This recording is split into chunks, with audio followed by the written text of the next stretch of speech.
महान संत चैतन्य महाप्रभु गौड़ीय वैष्णववाद के संस्थापक थे।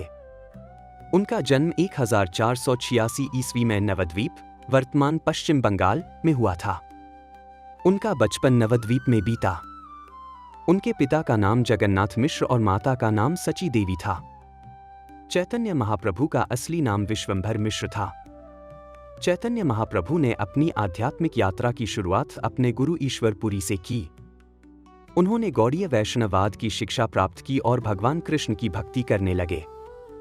उन्होंने भगवान कृष्ण की भक्ति के लिए एक आंदोलन शुरू किया, लोगों को भगवान कृष्ण की भक्ति करने के लिए प्रेरित किया और उन्हें अपने जीवन में भगवान कृष्ण की शिक्षा को लागू करने के लिए प्रोत्साहित किया। एक जनश्रुति अनुसार जब महाप्रभु धरती पर हरि नाम प्रचार कर रहे थे तो वह एक दिन हरि नाम का गुणगान करते हुए जंगल से निकल रहे थे।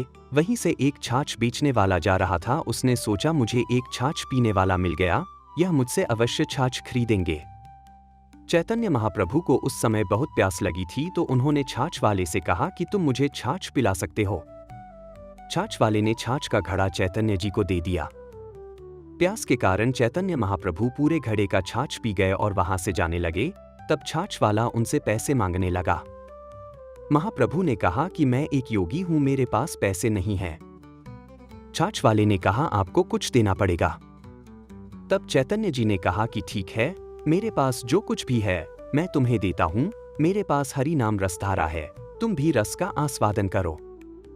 छाछ वाला दुविधा में पड़ गया कि हरि नाम का मैं क्या करूंगा। चैतन्य महाप्रभु ने छाछ वाले से कहा कि थोड़ी देर बाद मेरे शिष्य यहाँ से निकलेंगे, अगर उनके पास कुछ हो तो उनसे ले लेना। छाछ वाला पैसे लेने के लिए शिष्यों की प्रतीक्षा करने लगा। कृष्णानंद जी व अन्य शिष्य उधर से निकले। उन्होंने कहा, हमारे गुरु वैरागी हैं, हम भी वैरागी हैं, हमारे पास तुम्हारे लिए कुछ नहीं है, तुम भी नाम जपो। छाछ वाला गुस्से में सर पर घड़ा रखकर चल दिया। अचानक घड़ा भारी लगने लगा। घड़े को नीचे उतार कर जब छाछ वाले ने देखा तो वह आश्चर्य से भर उठा। उसने सोचा कि इन साधु ने घड़े को छूकर उसकी कीमत बढ़ा दी, अगर मुझे छू लेंगे तो मैं भी धन्य हो जाऊंगा। वह महाप्रभु के पास जा पहुंचा और उनके साथ रहकर कीर्तन करने लगा। यह है नाम शक्ति। चैतन्य महाप्रभु की मृत्यु 1533 ईस्वी में पुरी में हुई थी।